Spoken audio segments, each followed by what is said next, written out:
안녕하세요. 패션 레볼루션에 대해 발표할 김수담이라고 합니다. 먼저 제가 패션 레볼루션에 대해 발표하기 전에 영상을 먼저 시청하고 오도록 하겠습니다.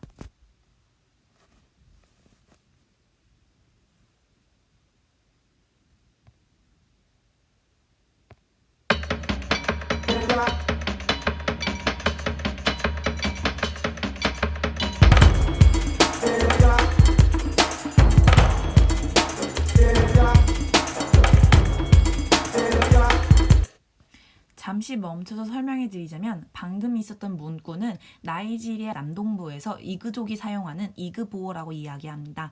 즉, 막 목화를 들고 있는 이 사람이 목화를 재배했다는 사실을 알 수 있고 이 목화는 나이지리아 남동부에서 채취하고 있다라는 것을 이 영상에서 보여주고 있다는 것을 알 수 있습니다.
그리고 그 목화를 만들었던 사람들이 공장에다 터치를 해가지고 또 다른 나라 공장에서 그 목화를 가지고 면을 만들죠. 그리고 그 면을 만들고 그 면을 염색시켜서 중국 생산 공장으로 넘깁니다.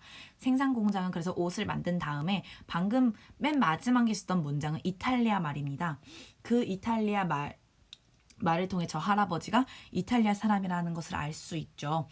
그래서 이탈리아 사람은 그 옷들을 다시 디자인한다는 사실을 알 수 있습니다. 그리고 그 문구들을 보면 누가 만들었는가, 누가 재배했는가 라는 것에 대한 의미를 담고 있는 문구들이었습니다. 계속 볼게요.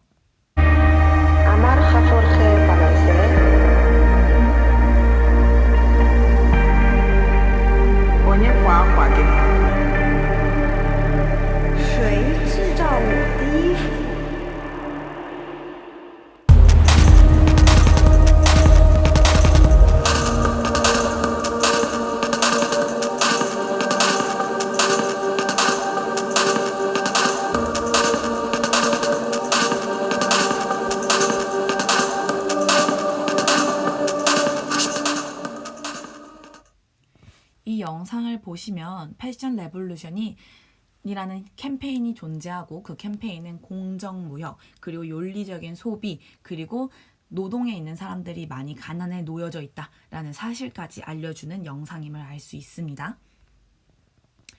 그러면 패션 레볼루션에 대해서 조금 더 알아보도록 하겠습니다.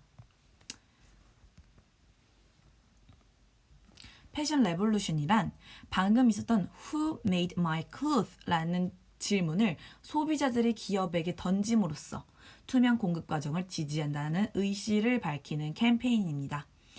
여기서 Who made my clothes? 라는 말에서는 누가 목화를 재배하고 누가 이것을 만들었으며 내 손에 어떻게 쥐어졌는지에 대해서 이야기하는 내용이라는 것을 알 수 있고요. 이 캠페인 참여 방식은 굉장히 간단했습니다. Who made my clothes? 라는 해시태그를 제 옷이 만들어진 상표를 찍어가지고 함께 게시물에 올리면 되는 것입니다. 그리고 저는 이 캠페인이 현재 얼마나 많이 진행되고 있는지 알아보기 위해서 유튜브, 인스타, 트위터에서 한번 이 해시태그를 검색해 보았습니다. 유튜브에서는 사실 실망스러운 결과였습니다. 한국에서는 이 캠페인을 진행한 유튜버가 한 명도 없었고요. 심지어는 한국어 자막이 달린 영상조차 하나도 없었습니다. 굉장히 한국이 이 캠페인에 대해서 관심과 반응이 저조하다는 사실을 알 수 있습니다. 근데 한국뿐만 아니라 세계적으로도 검색을 했을 때 두 번째로 나온 영상의 조회수가 200회밖에 되지 않았습니다. 가장 많은 조회수를 받은 게 7.4만 회밖에 되지 않았고요. 현재 유튜브 조회수와 비교를 해보면 굉장히 반응이 저조하다는 사실도 알 수 있었어요. 그리고 인스타에서 보면 87.1만 회나 있잖아 라고 얘기할 수 있지만 2013년부터 진행한 캠페인이라고 이야기를 했을 때는 굉장히 저조한 결과라고 이야기를 할 수 있습니다. 트위터에서도 최근까지도 관련된 게시물이 올라오긴 하지만 그것은 패션 레볼루션이라는 공식적인 채널이 올린 게시물들이 대다수지 대부분의 사람들은 이 해시태그를 사용하지 않는다는 점이 좀 많이 아쉬운 점이었어요. 하지만 이렇게 패션 레볼루션이라는 이 캠페인이 이렇게까지 반응이 저조하고 관심이 없을 정도로 의미가 없지 않거든요. 이 패션 레볼루션은 갑자기 나타난 게 아니에요. 바로 라나 플라자라고 불리는 의류 공장의 붕괴 사건으로 일어난 캠페인이었어요. 이 사건은 2014년 4월 24일에 방글라데시의 수도 다카르에서 일어났던 공장의 붕괴였습니다. 방글라데시는 세계적으로 의류 생산국 2위에 차지하는 나라인 만큼 의류 공장이 굉장히 많았었는데 이 공장이 무너진 이유에 대해서 단적으로 건물주의 욕심으로 보자면 일단 이 건물은 무허가 건물이었어요. 불법 증축이었다는 뜻이었죠. 불법으로 건설했다는 뜻이죠. 근데 거기다가 원래 4층밖에 없었던 건물을 무려 8층이나 건물을 증축시켜 버립니다. 굉장히 허술한 뼈대를 가지고 시멘트 덩어리를 그저 엉겨 붙은 채로요. 그러다 보니까 당연히 이 건물에는 문제가 생길 수밖에 없었습니다. 거기다가 건물 집안 뒤에 물이 고여가지고 건물 자체가 굉장히 흔들렸다라는 거 알 수 있죠. 이 사진을 보면서도 4층은 무너지지 않았고 위에 있는 나머지 4층들이 한 번에 무너져서 밑에 있는 1, 2, 3, 4층까지 영향을 준 것을 볼 수 있습니다. 사실 예고가 없었던 건 아닙니다. 모든 사건은 예고가 있죠. 그 전날에 건물 기둥들이 몇 가지가 무너졌던 사건이 있었습니다. 그래서 노동자 3,000명이 퇴거한다라는 의사를 밝히기도 했었는데요. 건물주가 우린 굉장히 안전한 건물이야. 너희 출근해! 라고 강요했기 때문에 결국 노동자들이 출근했다가 무려 부상자가 2,500명 그리고 사망자가 1,138명이나 일으키는 비극적인 결말을 낳게 된 것이죠. 이렇게만 보면 그저 건물주의 욕심 같습니다. 하지만 이것은 세계적으로 경제적, 정치적 이유가 아주 함축적으로 들어간 사건이라고 이야기를 할 수 있습니다. 일단 이때 우리는 의류 산업의 노동 착취의 문제점에 대해서 이야기를 할 수 있습니다. 방글라데시가 무려 의류 생산 국가의 2위에 차지했음에도 불구하고 이 사람들의 월급이 고작 37달러였다고 합니다. 37달러로 할 수 있는 게 거의 없는데도 사람들은 먹고 사기 위해 꾸준히 나왔다라고 합니다. 이 라나 플라자 사건뿐만 아니라 터키 시리아 난민들은 저희들 돈으로 고작 500원밖에 받지 않은 채로 일하고 있다라고 합니다. 이런 식으로 저임금의 문제가 굉장히 크게 대두되고 있었습니다. 그리고 두 번째로 열악한 노동 환경에 대해서 이야기를 할 수 있습니다. 캄보디아 정부는 고용자들에게 이렇게 권고합니다. 적절하게 통풍시켜줘야 되고 깨끗한 물을 제공해야 되고 소화기가 얼마나 잘 왔다 갔다 하는지 점검을 잘 해줘야 되고 그리고 마지막으로 대피 훈련을 제대로 시켜야 된다라고 얘기합니다.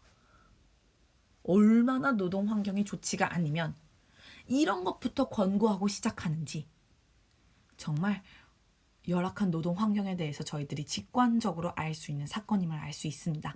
그리고 두 번째로는 소비자들의 문제들도 있습니다. 패스트 패션의 부작용이죠. 쉽고 가볍게 물건들을 사고 입고 팔고 패션에 맞춰서 항상 유행에 민감하게 많은 옷들을 사고 버리는 그런 소비자들의 욕심이 기업들의 욕심으로 넘어가서 최대한 저임금의 노동력을 가지고 옷을 만들고자 했고 그것이 바로 노동자들의 저임금의 문제를 일으켰고 그리고 노동 환경에 대해서 열악한 환경을 일으켰고 그래서 이 건물이 무너진 것이라고 이야기를 할 수 있게 되는 것이죠. 결국 이 패션 레볼루션은 방금 영상에서도 보여줬다시피 공정무역, 윤리적인 패션 소비 플러스적으로 패스트 패션에 대한 문제를 제기하고 노동에 있어서 조금 더 우리가 신경 써야 된다. 그리고 지속 가능성, 패션의 지속 가능성에 대한 문제에 대한 의문까지 던지고 있다는 것을 알 수 있습니다. 오로지 Who made my clothes? 라는 질문 하나로 말이죠. 이 문제가 해결되기 위해서는 당연히 소비자들의 개선된 인식이 우선이라고 생각합니다. 소비자들의 힘이 결국 기업에게 무조건적으로 영향을 끼치게 되고 기업은 돈을 벌기 위해서 소비자들의 인식을 따라갈 수밖에 없기 때문이죠. 다행히 요새는 Z세대들, 즉 90년대생들 그리고 2000년대생들의 경우에는 ESG 경영에 대해서 호의적인 반응을 보이고 있습니다. ESG 경영이란 E. Environment, S. Social, G. Government. 환경적으로, 사회적으로 그리고 지배 구조적으로 얼마나 투명하고 윤리적인지에 대해 판단하는 경영 척도를 이야기를 합니다. 하지만 Z세대들이 이 ESG 경영에 대해서 많은 관심을 가지고 있다라고는 하지만 이에만 집중을 하는 경향이 있습니다. Environment, 환경에 대해서만 말이죠. 하지만 Social, Government에 대해서도 조금 더 확장된 인식을 가져준다면 이 문제는 조금 더 쉽게 해결할 수 있다고 생각합니다. 그런 식으로 이 ESG 경영에 대해서 확장된 인식을 가지고 윤리적인 소비를 촉구하고 이런 나의 인식을 캠페인 참여를 통해 조금 더 확장되게 생각을 하게 된다면 그리고 이 생각을 사람들에게 전달해 준다면 이 문제는 쉽게 해결할 수 있다라고 생각합니다. 다시 말했지만 사실은 한글 자막이 없습니다. 이 패션 레볼루션 캠페인에 관한 영상으로는. 하지만 간단한 영어들로 이루어져 있는 5분짜리 영상을 마지막으로 보고 이 발표를 끝내도록 하겠습니다.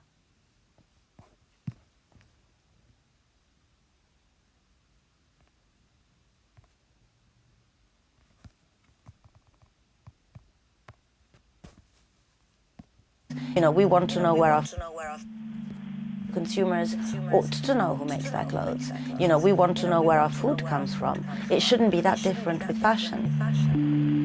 We have a right to know that what we put on our bodies is made in dignity and not in misery. In April 2013, the Rana Plaza, an 8-story factory complex on the outskirts of Dhaka, Bangladesh, collapsed, crushing 1,138 people to death and injuring about 2,500.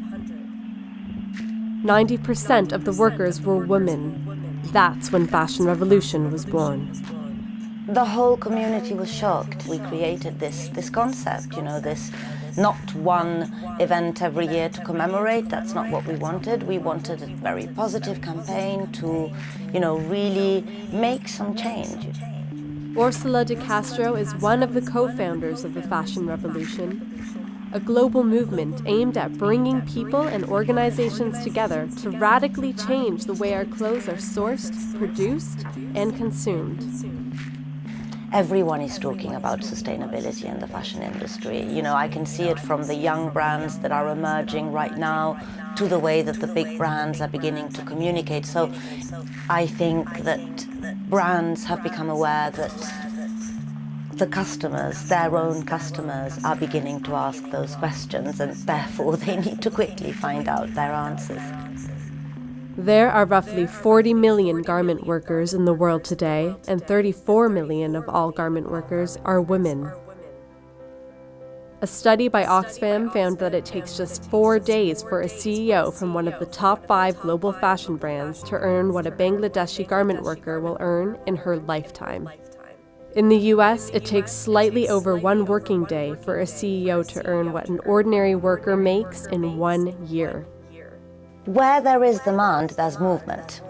So particularly the very, very big businesses, they have the monetary power to change and to invest. And in fact, we are seeing some great investment from H&M to Zara to Puma to Gap, Adidas, Levi's. These brands are seriously investing, particularly when it comes to transparency. But transparency is only really the first step. It is, after all, about public disclosure. It doesn't necessarily lead to best practice. Global clothing production has more than doubled since 2000. More than 15 million tons of used textile waste is generated each year in the United States. It's quantity that, in the end, ruins it all, because we can't produce this much. This is not sustainable. We are buying more but wearing less, meaning that we wash, we treat things with very little care, and we throw them away.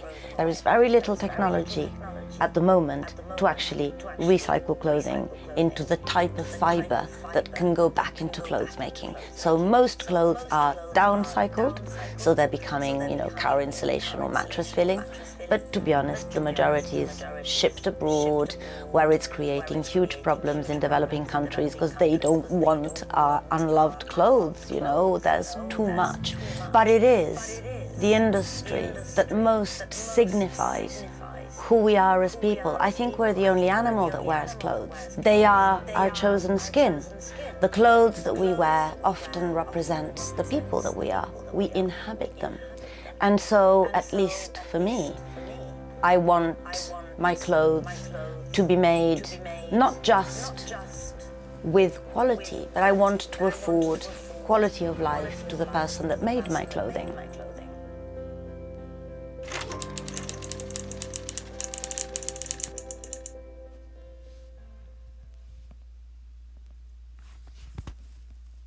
발표를 마치겠습니다. 감사합니다.